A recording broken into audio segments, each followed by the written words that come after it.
Chapter 6 Life Processes Topic Nutrition in Text Question Answer. Question 1.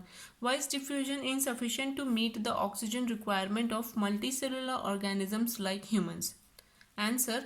Unlike unicellular organisms like amoeba, diffusion is sufficient to meet the oxygen requirement because its entire surface is in direct contact with the surrounding environment. But multicellular organisms do not have all the cells of the body in direct contact with the environment. Hence, diffusion will not meet the oxygen requirement of all the cells. These organisms require specialized organs to meet the oxygen requirement. Second question.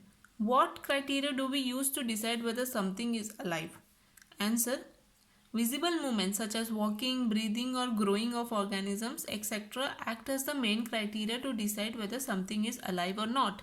However, a living organism can also have movement which are not visible to the naked eye, that is molecular movement.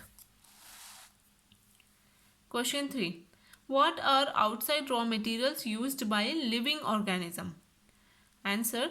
Outside raw materials used by living organisms are food, oxygen and water. Food. It is the source of energy. Oxygen.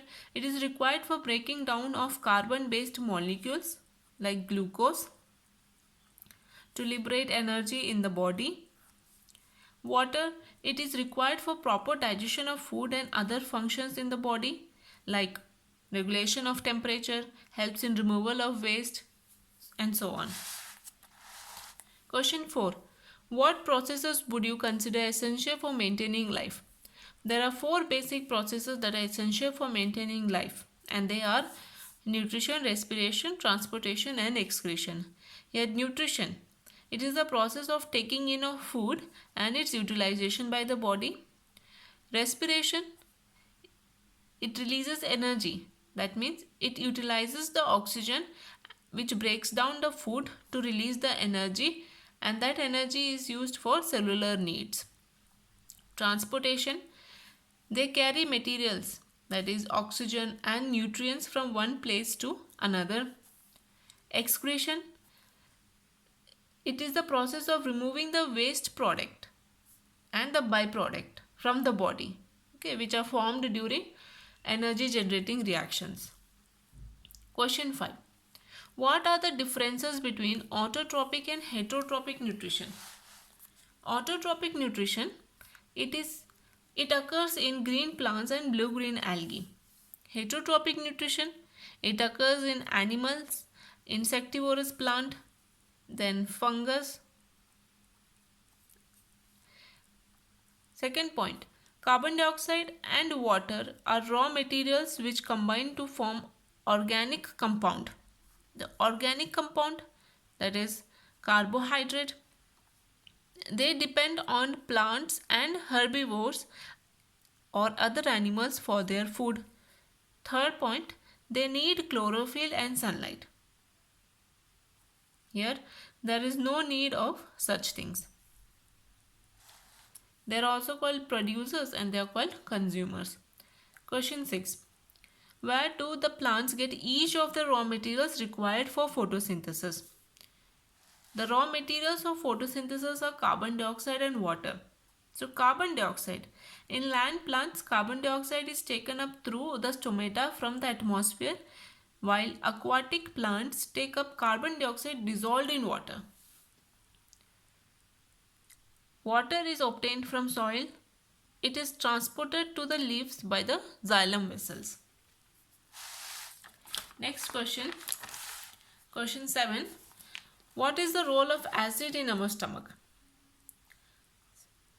The inner wall of stomach secretes hydrochloric acid, which plays an important role, like it provides acidic medium for the activation of enzyme called pepsin. Second, it destroys the bacteria present in food. Question 8. What is the function of digestive enzyme? Digestive enzymes help in breakdown large and insoluble food molecules into small water soluble molecules. For example, enzyme Tyline. Okay, it is an amylase, salivary amylase, which breaks down starch into maltose. Question 9. How is small intestine designed to absorb digested food?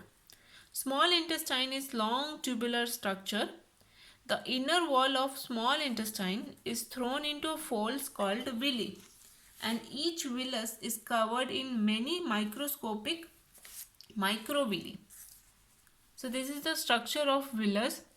It is covered with many small microscopic microvilli. It is present as a brush-like structure on the epithelial cells.